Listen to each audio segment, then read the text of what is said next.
ବଡ଼ ଘୋଷଣା, ଖୁବ୍ ଶୀଘ୍ର ମିଳିବ ସୁଭଦ୍ରାର ଦ୍ୱିତୀୟ ପର୍ଯ୍ୟାୟ ଟଙ୍କା।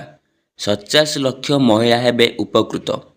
ତ ଖବରଟି ଜାଣିବା ପୂର୍ବରୁ ଆପଣ ଯଦି ଆମ ଚ୍ୟାନେଲକୁ ପ୍ରଥମ ଥର କରି ଆସିଛନ୍ତି, ଚ୍ୟାନେଲକୁ ସବସ୍କ୍ରାଇବ୍ କରିବା ସହ ଭିଡ଼ିଓକୁ ବହୁମାତ୍ରାରେ ସେୟାର କରନ୍ତୁ ଏହିପରି ଲାଟେଷ୍ଟ ଖବର ଜାଣିବା ପାଇଁ। ସୁଭଦ୍ରା ଯୋଜନାକୁ ନେଇ ସରକାରଙ୍କ ତରଫରୁ ଏକ ବଡ଼ ଘୋଷଣା କରାଯାଇଛି। ଖୁବ୍ ଶୀଘ୍ର ଯୋଜନାରେ ଦ୍ୱିତୀୟ ପର୍ଯ୍ୟାୟରେ ଅବଶିଷ୍ଟ ହିତାଧିକାରୀଙ୍କ ଟଙ୍କା ପ୍ରଦାନ କରିବେ ରାଜ୍ୟ ସରକାର। ପ୍ରଥମ ପର୍ଯ୍ୟାୟରେ ସୁଭଦ୍ରା ଟଙ୍କା ପାଇନଥିବା ମହିଳାଙ୍କ ଆକାଉଣ୍ଟକୁ ଦ୍ୱିତୀୟ ପର୍ଯ୍ୟାୟରେ ପଠାଯିବ ସୁଭଦ୍ରା ଯୋଜନାର 50,000 ଟଙ୍କା। ପ୍ରଥମ ପର୍ଯ୍ୟାୟରେ 25 ଲକ୍ଷ 11 ଜଣ ସୁଭଦ୍ରା ଯୋଜନାରେ ସାମିଲ ହୋଇଥିବା ବେଳେ ଦ୍ୱିତୀୟ ପର୍ଯ୍ୟାୟରେ 50 ଲକ୍ଷ ମହିଳା ହିତାଧିକାରୀଙ୍କ ଆକାଉଣ୍ଟକୁ ଏହି ଟଙ୍କା ପଠାଇବେ ରାଜ୍ୟ ସରକାର।